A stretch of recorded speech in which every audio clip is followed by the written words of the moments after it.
پوری دنیا کا مسلمان اس وقت یہ سوچنے پر مجبور ہے کہ کیا ہمارے اسلاف کی ترقی کا دور تھا اور کیا ہمارے زوال کا دور ہے۔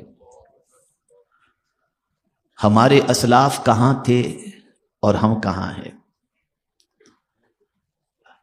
اور یہ احساس ہر کسی کو نہیں ہے۔ جن کا ضمیر زندہ ہے، جن کے اندر احساس زندہ ہے، انہی مسلمانوں کو یہ احساس ہو رہا ہے کہ ہم زوال کی پگڈنڈی کی طرف بڑھ رہے ہیں اور چل رہے ہیں۔ ورنہ ہماری قوم کا ایک بڑا طبقہ کھانے پینے میں مست ہے، اور کیا گنوایا اس کے بارے میں بھی نہیں جانتے، اور کیا پانا ہے اس کے بارے میں بھی کوئی ان کے پاس پلاننگ نہیں ہے۔ وہ قومیں زمین کے اوپر باوقار زندگی نہیں گزار سکتی جن قوموں کے پاس کوئی مقصد نہ ہو، کوئی ٹارگٹ نہ ہو، کوئی ہدف نہ ہو۔ آج امت مسلمہ کو شرق سے لے کر غرب اور شمال سے لے کر جنوب تک اگر دیکھیں تو اس امت کا سب سے بڑا پلان یہ ہوتا ہے کہاں کھانا، کیسا کھانا، کیا پہننا، کیسا گھر بنانا، کیسی گاڑیاں استعمال کرنا، کہاں گھومنے جانا۔ اس کے علاوہ اس قوم کے پاس کوئی پلان ہے ہی نہیں۔ اسی لیے میں اکثر کہا کرتا ہوں کہ جب کھانے والی قوم کسی محلے میں زیادہ ہو تو وہاں ہوٹلیں بھی زیادہ ہوتی ہیں،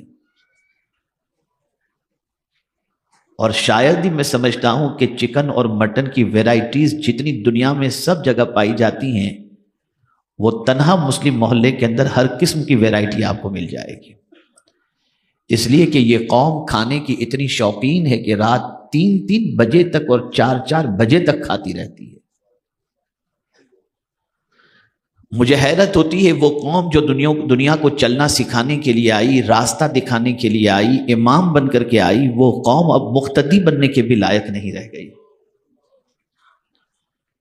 دنیا کو چلنے کا ڈھنگ ہم نے سکھایا، اٹھنے کا ڈھنگ ہم نے سکھایا، کھانے پینے کے اطوار و طرائق ہم نے سکھائے، لیکن آج ہماری پوزیشن دنیا میں اتنی کمزور ہو گئی کہ اب ہر راہ چلتا ہوا کوئی بھی شخص ہمیں کچھ بھی کہہ دیتا ہے اور ہمارے ساتھ کچھ بھی سلوک کر بیٹھتا ہے۔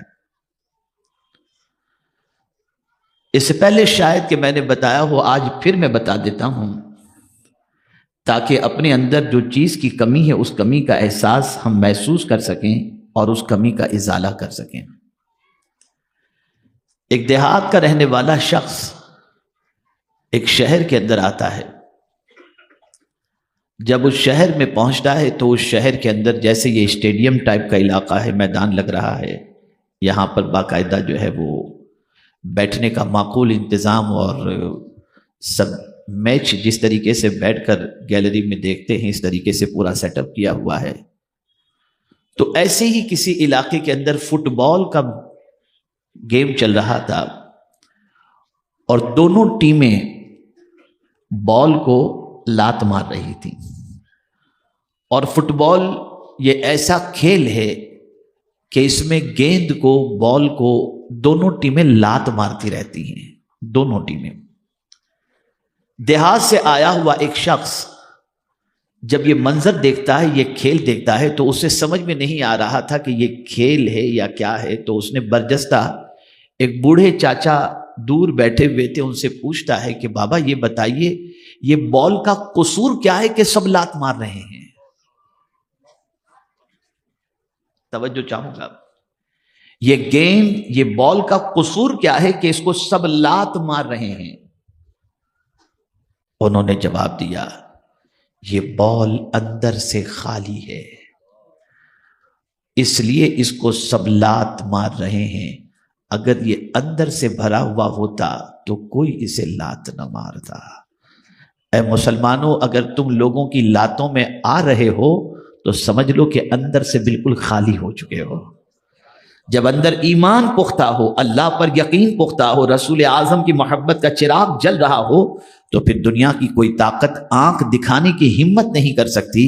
لیکن چونکہ ہم اندر سے بالکل کھوکھلے ہوئے ہیں، ایسے کھوکھلے ہیں کہ مسجد میں جا کر بھی خدا کی تلاش نہیں کر پاتے، مال ہی کی تلاش میں لگے رہتے ہیں، اتنے کھوکھلے۔ وہ قوم جو بہت کچھ گنوانے کے بعد اپنے اندر احساس پیدا کر لے، اس قوم کو گنوانے کا خمیازہ گنوانے کے سلسلے میں جو کچھ اس نے گنوایا ہے اس کے ازالے کا جذبہ اس کے اندر پیدا ہوگا۔ لیکن جس قوم کے اندر گنوانے کا کوئی خیال ہی نہیں کہ کیا اس نے کھویا، کیا اس نے گنوایا، اس کا احساس ہی اس کے اندر سے مر جائے، تو وہ قوم اپنی کھوئی ہوئی چیز کو پانے کی کیا کوشش کرے گی؟ کیا مسلمانوں نے آج غور کیا کہ ہم 700 سال پہلے کہاں تھے؟ کیا مسلمانوں نے آج غور کیا ہمارا مقام 700 سال پہلے کیا تھا؟ کیا مسلمانوں نے یہ غور کیا کہ ہماری عزت و سربلندی کس وجہ سے تھی؟ کیا مسلمانوں نے یہ غور کیا علمی میدان میں ہمارا مقام کیا تھا؟ کیا مسلمانوں نے یہ غور کیا اخلاقی صفوں کے اندر ہم کتنے پہلی صف کے اندر تھے؟ نہیں، مسلمانوں نے کچھ غور کیا ہی نہیں۔ کیا گوایا ہے مسلمانوں نے؟ اس کا کوئی احساس ہی نہیں ہے۔ میرے پیارے آقا صلی اللہ علیہ وسلم کے پیارے دیوانوں، اگر احساس مر جاتا ہے تو اس قوم کو زمین پر زندہ رہنے کا باوقار انداز میں کوئی حق نہیں ہے۔ ہم نے ہماری زندگی جانوروں جیسی بنا دی، ہم نے ہماری زندگی بالکل ایسی لاؤبالی پن والی گزار دی کہ ہماری زندگی کا کوئی ہدف نہیں ہے، ہماری زندگی کا کوئی ٹارگٹ نہیں ہے، ہماری زندگی کا کوئی مقصد نہیں ہے۔ وہ کون سی برائیاں ہیں جو ہمارے معاشرے میں پنپتی نظر نہیں آتی، ہمارے نوجوان کے اندر نظر نہیں آتی؟ ہر برائی کے اندر ہمارا مسلمان بھائی ڈوبا ہوا ہے، ہر بے راہ روی کا شکار ہمارا مسلمان نظر آ رہا ہے، غلط راستے کا شکار مسلمان نظر آ رہا ہے۔ مسلمانوں ذرا سوچو تو صحیح، ایمان تمہارے پاس، قرآن تمہارے پاس، اللہ کی وحدانیت کے اقرار کی دولت تمہارے پاس، رسول کی رسالت کے اقرار کی دولت تمہارے پاس، قرآن پر ایمان تمہارے پاس، ختم نبوت پر اقرار تمہارے پاس، یہ سب کچھ تمہارے پاس ہونے کے باوجود آخر وہ کیا چیز ہے کہ کوئی تمہارے سے دوستی کرنا نہیں چاہتا، کوئی تم سے ہاتھ ملانا نہیں چاہتا؟ ہر راہگیر تمہیں آنکھیں دکھاتا ہے، تمہیں کچلنے کی کوشش کرتا ہے، تمہیں مسلنے کی کوشش کرتا ہے، تمہیں مٹانے کی کوشش کرتا ہے، اور تم ہو کہ بالکل اس طریقے سے جو ہے بے فکری کے ساتھ زندگی گزار رہے ہو جس کی کوئی انتہا نہیں۔ آئیے میں آپ کو سمجھاؤں، پہلے آپ یہ سمجھتے چلو کہ اللہ کے رسول صلی اللہ علیہ وسلم نے صحابہ کو، جن کی پوزیشن ایمان قبول کرنے سے پہلے مکہ مکرمہ میں یا عرب کی سرزمین پر ایسی تھی کہ ان کی زندگی کے اندر کوئی صحیح راہ نہیں تھی، وہ بھٹکے ہوئے تھے ایمان کی دولت سے مالا مال ہونے سے پہلے، اللہ کے رسول صلی اللہ علیہ وسلم نے ان کے پیچھے محنت کی، ان کے پیچھے رسول اعظم صلی اللہ علیہ وسلم نے وقت کھپایا، ٹائم کھپایا، قربانی دی، اور پھر انہیں سنوارا، اور ایسا سنوارا کہ تاریخ کے اندر کوئی ایسے سنورے انسانوں کی مثال پیش ہی نہیں کر سکتا۔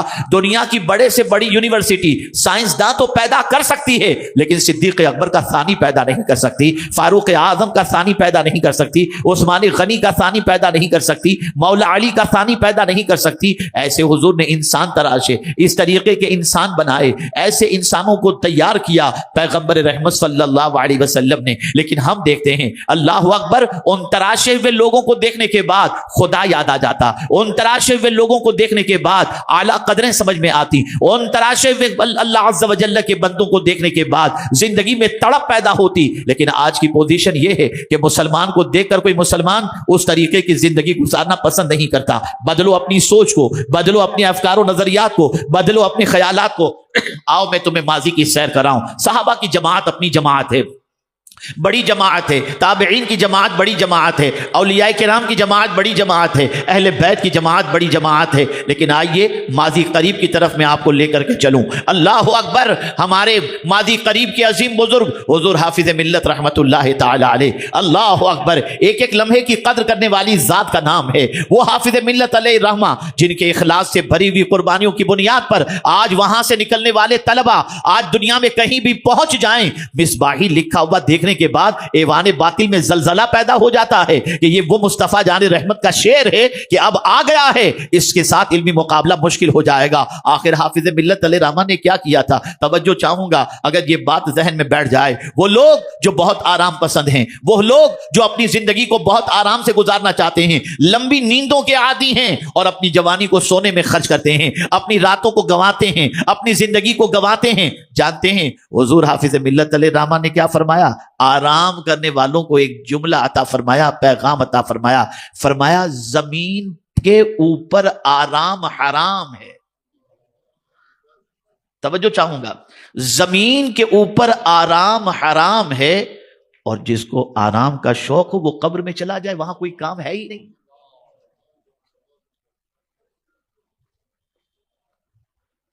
اسی لیے حضور حافظ ملت علیہ رحمہ کا بڑا مشہور قول ہے، زمین کے اوپر کام، زمین کے نیچے آرام۔ اللہ نے موت اور زندگی جو پیدا فرمائی اس کی وجہ یہی ہے، لِنَبْلُوَكُمْ أَيُّكُمْ أَحْسَنُ عَمَلًا، تاکہ ہم تمہیں آزمائیں کہ تم میں کون ہے جو سب سے اچھا عمل کرتا ہے۔ اے رسول اعظم صلی اللہ تعالی علیہ وسلم کے دیوانوں، آج ہماری قوم جس جگہ پر کھڑی ہے یہ اس قوم کے کھڑے ہونے کی جگہ ہے ہی نہیں۔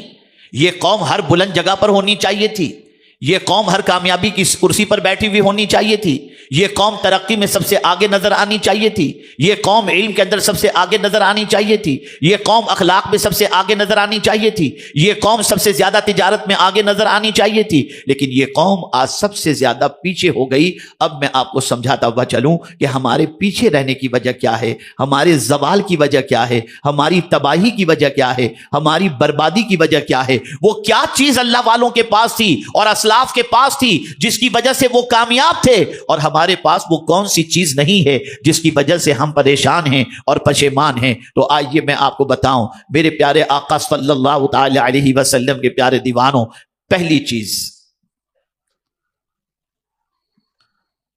بلندی کی طرف جو چیز لے جاتی ہے وہ کیا ہے اسے بھی سمجھو، عروج کی طرف جو چیز لے جاتی ہے وہ کیا ہے اسے بھی سمجھو، اور زوال کی طرف کون سی چیز لے جاتی ہے اسے بھی سمجھو۔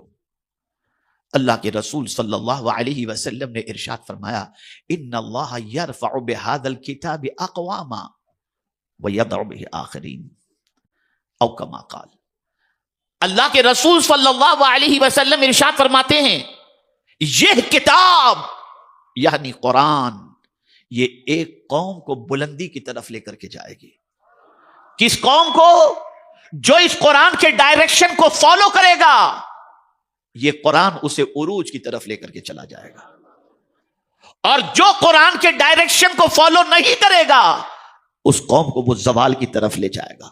میرے نزدیک عروج کا بھی ایک دستور ہے اور زوال کا بھی ایک ہی سبب ہے۔ جب ہم قرآن کو پکڑے ہوئے تھے اور قرآن کی گائیڈ لائن کو فالو کرتے تھے تو یہ قرآن ہمیں عروج کی طرف لے جا رہا تھا، اور جب سے قرآن کے دستور کو ہم نے چھوڑ دیا اور اس کو فالو کرنا چھوڑ دیا ہم زوال پذیر ہو گئے۔ اور وہ کون سی کامیابی کی راہ ہے جو قرآن نہ بتاتا ہو؟ آج کا مسلمان کہتا ہے ہمیں راستہ نظر نہیں آتا۔ میں کہتا ہوں صحابی تو اونٹ کی رسی بھی گم جائے تو قرآن سے تلاش کر لیتے تھے، اور تمہیں راستہ نظر نہیں آتا۔ یہ راستہ دکھانے ہی کے لیے تو کتاب آئی، شہر رمضان الذی انزل فیہ القرآن ھدی للناس، یہ لوگوں کی ہدایت کے لیے کتاب آئی، راستہ دکھانے کے لیے آئی۔ آج سبق سیکھ کر کے یہاں سے اٹھو، آج مائنڈ سیٹ کر کے یہاں سے اٹھو، جو قرآن اور صاحب قرآن کہیں گے وہ ہم کریں گے، اور میں ضمانت کے ساتھ کہتا ہوں اگر وہ کیے تو دنیا کی کوئی طاقت تمہیں زوال کی طرف نہیں لے جا سکتی۔ اس لیے اللہ نے جو فرمایا وہ حق ہے، اور مصطفیٰ پیارے نے جو فرمایا وہ بھی حق ہے۔ نتیجہ وہی ہوگا جو خدا نے فرمایا، نتیجہ وہی ہوگا جو حضور صلی اللہ علیہ وسلم نے فرمایا۔ لیکن جس قوم کا یقین کمزور ہو کیا کیا جائے؟ بڑی معذرت کے ساتھ پتھروں پر یقین مضبوط ہو گیا، ڈاکٹروں پر یقین مضبوط ہو گیا، اللہ اور اس کے رسول کے فرمان پر یقین مضبوط نہیں ہے، ہل جاتا ہے، ارے ہوگا اچھا ایسا ہے۔ کسی سے کہو درود شریف کی کثرت کرو اللہ تمہیں سکون عطا کرے گا، مولانا زمانے سے پڑھ رہا ہوں کچھ فرق نہیں نظر آتا۔ تو میں تجھے سچا سمجھوں یا تاجدار کائنات صلی اللہ علیہ وسلم کے فرمان کو سچا سمجھوں؟ ہمارا یقین کمزور ہو گیا، ہمارا ایمان کمزور ہو گیا، اور جب یہ چیزیں کمزور ہو جاتی ہیں نا تو باتوں پر بھروسہ بھی کمزور ہو جاتا ہے۔ دو ڈاکٹروں کے پاس آپ گئے، اور دنیا میں آپ دیکھتے ہوں گے کسی کے ہارٹ بائی پاس کا آپریشن ہے اور وہ کسی ڈاکٹر سے آپریشن کروا لیا، آپریشن سکسیس گیا، یقین پختہ ہو گیا، آ کر کہتا ہے بھائی یہ ڈاکٹر بہت اچھا ہے، اب پورا خاندان اسی ڈاکٹر کے پاس ٹریٹمنٹ کرواتا ہے، اس لیے کہ یقین آ گیا۔ خدا کے بندو تمہیں اس ڈاکٹر پر یقین ہے جس ڈاکٹر کے ہاتھ میں اللہ نے شفا عطا فرمائی ہے، اس خدا پر تمہیں یقین نہیں۔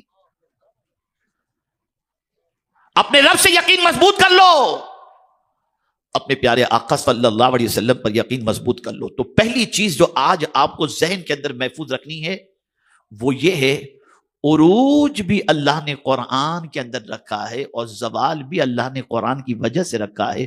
قرآن پر عمل کرو گے عروج ملے گا، قرآن کو چھوڑ دو گے، فرمان پر عمل نہیں کرو گے، زوال پذیر ہو جاؤ گے۔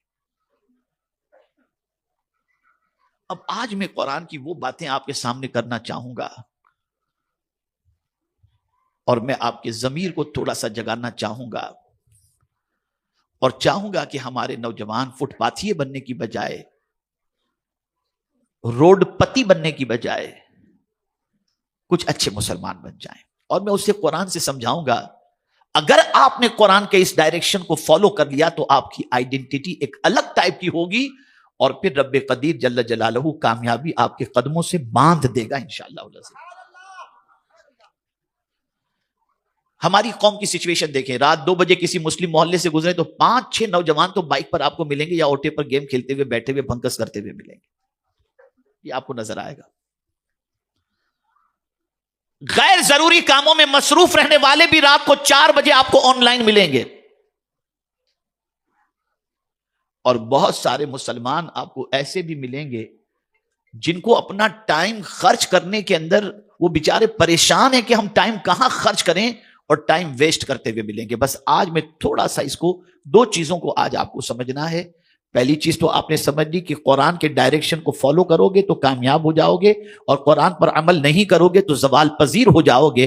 اب قرآن کے حوالے سے، پورے قرآن پر تو نہیں، میں صرف 2-3 چیزوں پر آپ کی توجہ کو مبذول کرنا چاہوں گا تاکہ آپ اچھی طریقے سے سمجھ سکیں۔ نمبر 1، اللہ عز و جل نے قرآن مقدس میں ارشاد فرمایا، قد افلح المؤمنون الذین هم فی صلاتهم خاشعون والذین هم عن اللغو معرضون۔ اللہ عز و جل ارشاد فرماتا ہے، بے شک مراد کو پہنچے ایمان والے جو اپنی نماز میں گڑ گڑاتے ہیں۔ نماز جب پڑھتے ہیں تو نماز میں گڑ گڑاتے ہیں، ان کا دل اللہ کی طرف جھکا ہوا ہوتا ہے، اور جو کسی بیہودہ بات کی طرف التفات نہیں کرتے۔ نماز میں گڑ گڑاتے ہیں، ایسا ایمان والا جو نماز میں گڑ گڑاتا ہو، نماز میں اس کے خشوع ہو، اس ایمان والے کے حوالے سے اللہ فرماتا ہے کہ وہ کامیاب ہو گیا، وہ اپنی مراد کو پہنچ گیا۔ یہاں میں آج آپ کو نماز اور اس میں گڑ گڑانے سے متعلق کچھ عرض نہیں کروں گا، اس لیے کہ اس منزل تک پہنچنے کے لیے آپ کو تھوڑا سا اور وقت لگے گا، لیکن ایک کام بڑا آسان ہے تو مشکل، لیکن اگر کوشش کریں تو آسان ہے۔ دوسری صفت ایمان والے کی اللہ نے بیان فرمائی کہ وہ بیہودہ باتوں کی طرف التفات نہیں کرتے۔ جو بیہودہ باتوں سے رک گیا ایمان والا، اللہ اسے کامیابی عطا کر دیتا ہے۔